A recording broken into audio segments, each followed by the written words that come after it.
the hash in the blockchain. In the previous lesson, we understood how hashes are used to create a link between blocks. In fact, each block contains the hash of the previous block. The hash is an alphanumeric value of 64 hexadecimal characters, similar to the following example. Let's take a closer look at the characteristics of the hash. The first characteristic is its deterministic nature. This means that each document produces only one hash and, when calculating the hash of that document, we will always get the same exact value. The second characteristic is that it is subject to the avalanche effect.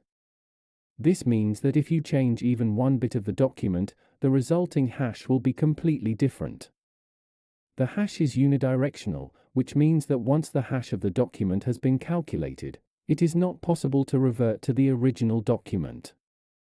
In general, it is said that from the hash you cannot revert to the pre-image.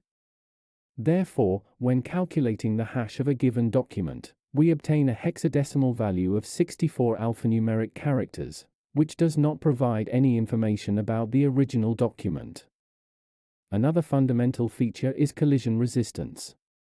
This means that it is highly unlikely that two different documents will generate the same hash.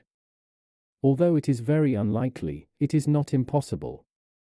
However, given the low probability, the algorithm is considered collision resistant.